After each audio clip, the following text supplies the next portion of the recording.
ನಾವು ಅದನ್ನು ಇನ್ನೂ ಸರಳವಾಗಿ ಮಾಡಬೇಕಂದ್ರೆ ನಿಂದನೆ ಮಾಡೋದು. ನಿಂದನೆ ಮಾಡೋದು ಕೂಡ ಇನ್ಫೆಕ್ಷನ್ನೇ, ಎಮೋಷನಲ್ ಇನ್ಫೆಕ್ಷನ್. ಅಹಂಕಾರದಿಂದಲೇ ಬರೋದದು. ಕಂಟ್ರೋಲ್ ಮಾಡೋದು ಬೇರೆಯವ್ರನ್ನ, ಇದೂ ಅಹಂಕಾರದ ಇನ್ಫೆಕ್ಷನ್ನೇ. ಅಹಂಕಾರ ಜೊತೆಲಿದ್ದಾಗ ಕಂಟ್ರೋಲ್ ಮಾಡೋದು, ಮ್ಯಾನಿಪುಲೇಟ್ ಮಾಡೋದು, ಡಾಮಿನೇಟ್ ಮಾಡೋದು, ಇವೆಲ್ಲನೂ ಇನ್ಫೆಕ್ಷನ್ನೇ. ಆಮೇಲೆ ಕಾಂಪಿಟೇಷನ್ನಲ್ಲಿ ಬೇರೆಯವ್ರ ಕಾಲು ಎಳೆಯೋದು, ತಾನೇ ಮುಂದಕ್ಕೆ ಹೋಗಬೇಕು ಅಂತ ಮಾಡೋದು, ಇವೆಲ್ಲ ಇನ್ಫೆಕ್ಷನ್ ಅಲ್ವಾ? ಇದೇನೇ ಈ 6 ಗುಣನೂ ದಿನನಿತ್ಯ ನಾವು ನೋಡ್ತಾ ಇರ್ತೀವಲ್ಲ, ಇವೆಲ್ಲವೂ ನಾವು ಮಾಡೋದಷ್ಟು ಇನ್ಫೆಕ್ಷನ್.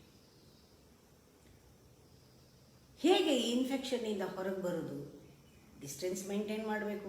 ನಮ್ಮ ಅಹಂಕಾರದಿಂದ ನಾವು ಸ್ವಲ್ಪ ದೂರ ಇರಬೇಕು. ಹೇಗದು ಇರೋಕ್ಕೆ ಸಾಧ್ಯ? ಒಬ್ರು ಹೇಳ್ತಾ ಇದ್ರು, ನನಗೆ ಈ ನಡುವೆ ಎಲ್ಲ ನನ್ನನ್ನು ನಾನು ಗಮನಿಸ್ಕೊಳ್ತಾ ಇರೋದ್ರಿಂದ ನನಗೆ ಡಿಸ್ಟೆನ್ಸ್ ಗೊತ್ತಾಗ್ತಾ ಇದೆ. ನನಗೂ ನನ್ನ ಅಹಂಕಾರಕ್ಕೂ, ನನಗೂ ನನ್ನ ನಿಜವಾದ ಸ್ವರೂಪಕ್ಕೂ, ನನ್ನ ಆತ್ಮಶಕ್ತಿಗೂ ಅಹಂಕಾರದ ಶಕ್ತಿಗೂ ವ್ಯತ್ಯಾಸ ಇದೆ. ಅಹಂಕಾರದಲ್ಲಿದ್ದಾಗ ಆ ವಿಲ್ ಪವರೇ ಬೇರೆ, ನಾನು ನನ್ನನ್ನು ಗಮನಿಸ್ಕೊಂಡಾಗ ಬರೋ ವಿಲ್ ಪವರೇ ಬೇರೆ. ಆತ್ಮಶಕ್ತಿಗೂ ಅಹಂಕಾರದ ಶಕ್ತಿಗೂ ತುಂಬ ವ್ಯತ್ಯಾಸ ಕಾಣುತ್ತೆ ಅಂತ. ತುಂಬ ಒಳ್ಳೆಯ ಸಾಧಕರ ಲಕ್ಷಣ ಇದು. ಅಂದರೆ ನಾವು ಒಳಗಡೆಯಿಂದ ಶಕ್ತಿಯಿಂದ ಕೆಲಸ ಮಾಡೋದಕ್ಕೂ ಹಠದ ಮೇಲೆ ಕೆಲಸ